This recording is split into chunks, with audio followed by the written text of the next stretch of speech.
We keep on leveling up out here on Radio Row with SportsGrid. Kevin Walsh, Donnie Rightside, and Donovan McNabb. Eagles quarterback. You play for some other teams. I don't care. I don't acknowledge it. It never happened. Donovan, how are we feeling, man? It's Super Bowl week out here. You know what? I'm doing outstanding, man. It's always a great time coming here on Media Row because, it's an opportunity for me to see a lot of familiar faces. Yeah. Obviously playing this game for 13 years and seeing guys that you've competed with, guys that you've been in the trenches with, and then also my afterlife of working in the media, so seeing a lot of the media faces and guys that I've worked with in different networks and see what they're doing now. All right, you ready to get down to business? Let's get down Let's go. to business. 99, you get to Philadelphia. Yeah. Doug Peterson is the quarterback ahead of you. Andy Reid is your head coach. Correct. You come to a new city here. What was it like the first year? You know what? The first year was a learning experience. The first year was one that I enjoyed because the preparation of it all, I understood a little bit more about the game. Yeah. Learning from Doug. Doug was a guy that actually was the tone setter for me because, Andy liked to always bring up, well, Brett did this and Brett did that. And I'm like, listen, I started hating Brett. I was like, first of all, I was like, will you please stop bringing Brett's name up? I'm not Brett.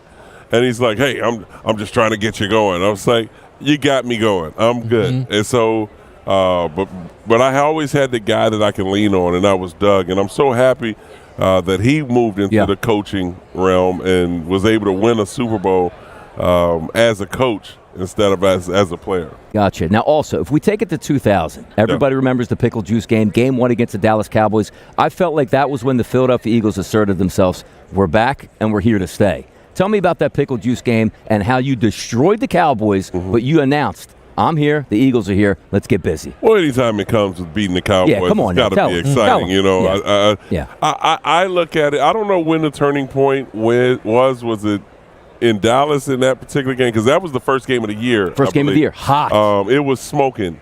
And I look at it, it reminds me back when we played the Pittsburgh Steelers and we came back to win in that particular game. I think that was kind of the time where things shifted, where people began to believe. Believe in each other, believe in the process, and understand the path in which our coaching staff at that time, which was very young, inexperienced, but we were in the journey together. And I think that was kind of when it propelled. And then, obviously beating the Cowboys, it's just beating the Cowboys. Exactly, because the build-up for the Eagles and you was awesome throughout the early 2000s. And even when you go into 2000, you get the playoff victory there, you lose to the New York Giants, but the very next year, like you're a Chicago kid. Yeah. You guys were fantastic the whole way through. You beat Tampa Bay again, and then right after that, you knock off Chicago with the slam dunk on the goalpost after the quarterback draw.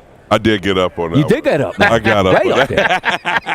I did display the old school high school hops, But you know what? Anytime you get a chance to beat Chicago at home, because you were a big Bears fan growing up. I had fans there. I had my family members and friends at the game. But you know what? It's like it's funny. You're talking about our journey, the early part, and the fun that we had at that particular time because we were kind of the unknowns.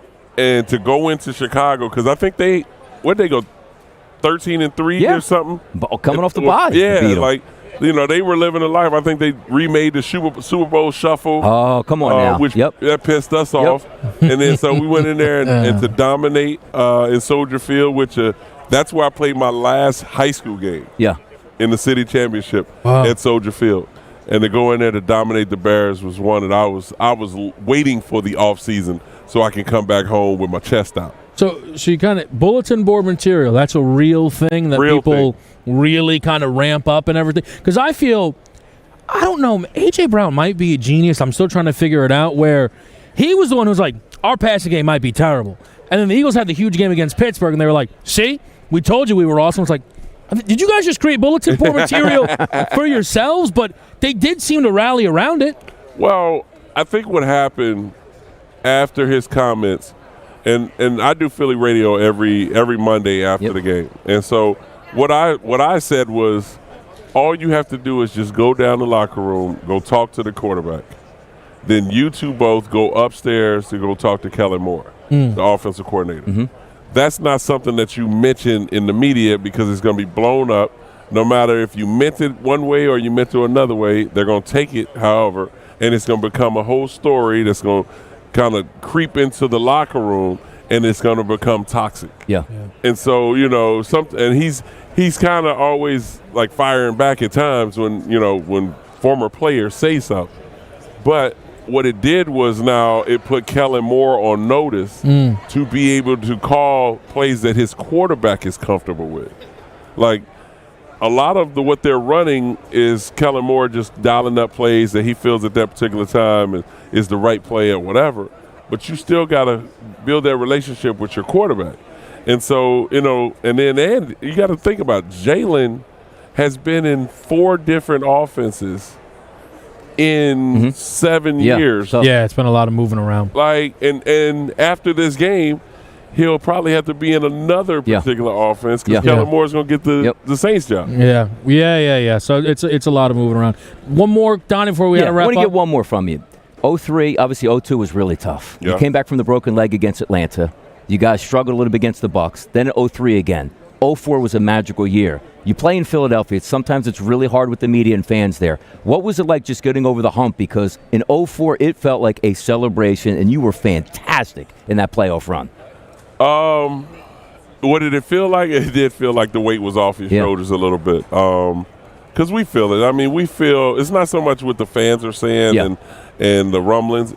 We felt that energy because we knew how hard it was to get to the NFC Championship game. But also now we finally got over the hump, and it says a lot about our team and organization. Yeah, awesome. Donovan McNabb. There he is. Right here on SportsGrid as we get set for the Super Bowl, baby. You see it right there. Now we're talking. That guy. Big game on Sunday. Can't wait to watch it play out.